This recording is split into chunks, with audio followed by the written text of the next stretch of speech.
ಎಲ್ಲರಿಗೂ ಈ ನಿಮ್ಮ ಡುಡು ಬುಡು ಮಾಡುವ ನಮಸ್ಕಾರಗಳು. ಇವತ್ತು ನಾವು ಹೋಗ್ತಿರುವಂಥ ಜಾಗ ಕೆಂಗೇರಿ RNS ಕಾಲೇಜ್ ಮುಂಭಾಗ ಲೊಕೇಟ್ ಆಗಿರುವಂಥ ಪಿಜ್ಜಾರೋಮಾ ಕೆಫೆಗೆ. ಇವ್ರ ಆಂಬಿಯನ್ಸ್ ಬಗ್ಗೆ ಹೇಳೋದಾದರೆ ಚಿಕ್ಕದಾಗಿದ್ದು ಚೊಕ್ತಾಗಿತ್ತು ಆ್ಯಂಡ್ ಬ್ಯೂಟಿಫುಲ್ ಆಗಿತ್ತು. ಆ್ಯಂಡ್ ಇವ್ರ ಮೆನುವಲ್ಲಿ ಯಾವುದೇ ರೀತಿ ಕಾಂಪ್ರಮೈಸ್ ಇಲ್ಲ, ತುಂಬಾ ವೆರೈಟೀಸ್ ಇತ್ತು. ಆ್ಯಂಡ್ ನೀವೇನೇ ಆರ್ಡರ್ ಮಾಡಿದ್ರು 10 to 15 ಮಿನಿಟ್ಸ್ ಅಷ್ಟರಲ್ಲಿ ನಿಮ್ಮ ಟೇಬಲ್ ಮುಂದೆ ಆ ಐಟಮ್ಸ್ ಇರುತ್ತೆ. ಆ್ಯಂಡ್ ಇವ್ರ ಕಿಚನ್ ತುಂಬ ಕ್ಲೀನ್ ಆಗಿತ್ತು. ನಾವು ಆರ್ಡರ್ ಮಾಡಿದ್ದು ಡಬಲ್ ಚಿಕನ್ ಸಾಸಿ ಫ್ರೈಸ್ ಜೊತೆಗೆ ಚಾಟ್ ಚಿಕನ್ ಪಿಜ್ಜಾದಲ್ಲಿ ಸ್ವಲ್ಪ ಚೀಸ್ ಕಮ್ಮಿ ಆಗಿತ್ತು, ಬಟ್ ಟೇಸ್ಟ್ ವೈಸ್ ಅಂತೂ ಸಕಲಾಗಿತ್ತು.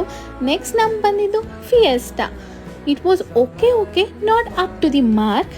ಆ್ಯಂಡ್ ರಿವ್ಯೂ ಬೇಸ್ಡಲ್ಲಿ ಹೇಳೋದಾದರೆ ನೀವೆಲ್ಲ ಖಂಡಿತ ಟ್ರೈ ಮಾಡಿ. ನೆಕ್ಸ್ಟ್ ನಾವೇನು ಮಾಡಿದ್ದು ಡಬಲ್ ಚಾಕೋ ಮಿಲ್ಕ್ ಶೇಕ್ ಮತ್ತು ಸಿಸ್ಲಾ ಜೊತೆಗೆ. ಮತ್ತೆ ಸಿಗೋಣ, ಮರಿಬೇಡಿ ನಮ್ಮನ್ನ.